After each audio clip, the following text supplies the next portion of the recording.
अनिल एक साधारण युवक था जो शहर की भीड़ भाड़ से तंग आकर शांति की तलाश में अपने पुश्तैनी गांव धर्मपुर में लौट आया था। बचपन में वह यहीं पला बड़ा, लेकिन उसके माता पिता के शहर जाने के बाद गांव से उसका नाता टूट गया था। अब सालों बाद वह फिर से अपनी जड़ों से जुड़ने आया था। धर्मपुर चारों ओर से घने जंगलों से घिरा हुआ एक छोटा सा गांव था। यहाँ का वातावरण एक ओर जहाँ शांत था, वहीं किसी अनदेखी दहशत का आवाज भी देता था। गांव के बुजुर्गों की आंखों में एक अनकहा डर हमेशा झलकता रहता। जब अनिल गांव में पहुंचा तो उसका स्वागत तो ठीक हुआ, लेकिन कुछ था जो अजीब था। जैसे सब उसे कुछ बताना चाहते हों, पर डर के मारे चुप हों। पहली रात अनिल अपने पुराने मकान में अकेला था।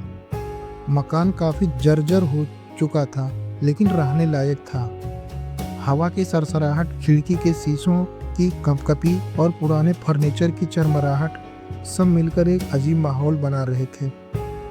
अनिल इसे सिर्फ पुराने मकान की खामियों का नतीजा समझकर नजरअंदाज कर देता रहा। लेकिन रात के करीब 3 बजे जब वह गहरी नींद में था, अचानक उसे लगा कि कोई उसके कमरे में खड़ा है। आंख खोलने पर उसे कुछ भी नहीं दिखा, पर दिल की धड़कनें तेज हो गई थी। ऐसा लगा जैसे कोई अदृश्य शक्ति उस पर नजर रखे हुए है। अगले दिन अनिल गांव के कुएं पर पानी भरने गया। वहां कुछ बूढ़े बैठे हुए थे जो फुसफुसाते हुए बातें कर रहे थे। जब उन्होंने अनिल को देखा तो अचानक चुप हो गए।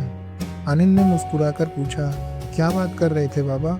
एक बूढ़ा जिसकी आंखें धसी हुई थी और चेहरा झुर्रियों से भरा था बोला, बेटा रात के समय बाहर मत निकलना, यहाँ कुछ है। अनिल ने पूछा, क्या है? बूढ़ा गंभीरता से बोला, यहाँ एक आत्मा है जो राह देखती है। जिसने इसे देखा वह फिर कभी वैसा नहीं रहा। अनिल ने इसे अंधविश्वास मानकर हंसी में टाल दिया, लेकिन उस रात फिर वही अनुभव हुआ। जब वह बिस्तर पर था तो अचानक उसे लगा कि उसके पैरों के पास कुछ भारी सा बैठा है। आंखें खोलने पर उसे कोई नहीं दिखा, पर पैरों पर वजन का एहसास था। धीरे धीरे घटनाएं बढ़ती गईं। किसी के रोने की आवाज, अजीब सी खुशबू, दीवारों पर चलते हुए साए, सब कुछ इतना असली था कि अब अनिल भी डरने लगा था। गांव में एक टूटी फूटी हवेली थी जिसे भूतिया हवेली कहा जाता था। कहा जाता है कि वहां कोई लड़की रहती थी जिसकी आत्मा अभी भी वहां भटकती है। एक रात अनिल ने निश्चय किया कि वह खुद जाकर सच्चाई जानेगा। रात के 12 बजे मसाल लेकर अनिल हवेली की तरफ बढ़ा। हवेली के पास पहुंचते ही ठंडी हवा चलने लगी। दरवाजे अपने आप चरमराते हुए खुले। अंदर का दृश्य बेहद डरावना था। जाले, धूल, टूटी फर्नीचर और अजीब सी गंध। तभी अनिल ने एक सफेद परछाई देखी जो हवा में तैरती हुई अंदर के कमरे की ओर बढ़ रही थी। उसका दिल जोर जोर से धड़कने लगा, लेकिन उसने खुद को संभाला और आगे बढ़ा। कमरे में पहुंचने पर उसने देखा एक लड़की सफेद साड़ी में बिखरे बालों के साथ रो रही थी। अचानक उसने गर्दन घुमाई और उसकी लाल आंखें अनिल पर टिक गई। अनिल डर के मारे पीछे हटने लगा, लेकिन उसके पांव जड़ हो गए थे। तभी लड़की ने कहा, मुझे आजाद कर दो। किसी तरह अनिल ने खुद को संभाला और कांपती आवाज में पूछा, तुम कौन हो? लड़की ने रोते हुए अपनी कहानी बताई। उसका नाम राधिका था। बरसों पहले वह इस गांव में रहती थी। एक जमींदार के बेटे ने उसकी अस्मिता को तार तार किया और फिर उसे मारकर इस हवेली में दफना दिया। उसकी आत्मा आज भी न्याय के लिए भटक रही थी। मुझे मेरी मौत का बदला चाहिए, राधिका ने कहा।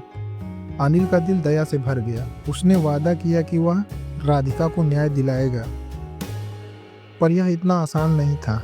राधिका की आत्मा से बंधी हुई शक्तियां उसे बार बार चेतावनी दे रही थी कि अगर वह पीछे हटा तो उसे भी वही अंजाम भुगतना पड़ेगा। अनिल ने गांव के पुराने दस्तावेज खंगाले और पाया कि राधिका की हत्या का जिक्र कहीं नहीं था। गांव के लोग डर के मारे उस जमींदार खानदान के खिलाफ कुछ बोलते भी नहीं थे। अब भी उस खानदान के वंशज गांव में रह रहे थे, खास तौर पर विक्रम सिंह, जो अब बूढ़ा हो चुका था। अनिल ने तय किया कि वह विक्रम सिंह से सच उगलवाएगा। एक रात वह विक्रम के घर गया और उसका सामना किया। शुरू में विक्रम ने इनकार किया, लेकिन जब अनिल ने राधिका की आत्मा का नाम लिया तो उसका चेहरा पीला पीला पड़ गया। तू नहीं जानता बेटा, वो अब भी यहाँ है, विक्रम कांपते हुए बोला। तो सच बता दो, अनिल ने कहा। विक्रम ने डर के मारे सारा सच उगल दिया। उसने स्वीकारा कि उसके पिता ने राधिका को मारा था और उसके बाद पूरे परिवार पर एक श्राप लग गया था। तभी से उनकी संतानों की मौतें रहस्यमय तरीके से होती रहीं। अब अनिल को समझ आ गया था कि राधिका की आत्मा को तभी शांति मिलेगी जब उसे न्याय मिलेगा। उसने गांव वालों को इकट्ठा किया और विक्रम सिंह का कबूलनामा सबके सामने रखा। गांव की पंचायत ने तय किया कि हवेली के पास राधिका की याद में एक मंदिर बनाया जाएगा और उसकी आत्मा के लिए विशेष पूजा करवाई जाएगी।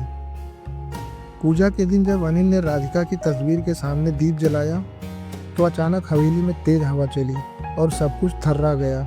फिर अनिल ने देखा राधिका मुस्कुरा रही थी। उसका चेहरा शांत था, वह धीरे धीरे हवा में विलीन हो रही थी। गांव में एक अजीब सी शांति फैल गई। वर्षों पुरानी दहशत जैसे खत्म हो गई थी। अनिल अब निश्चिंत था। उसने महसूस किया कि उसने न सिर्फ एक आत्मा को मुक्ति दी थी, बल्कि खुद को भी एक नए अनुभव से गुजारा था। दोस्तों, अगर यह कहानी आपको पसंद आई है तो वीडियो को लाइक और चैनल को सब्सक्राइब जरूर करना। वीडियो को देखने के लिए धन्यवाद।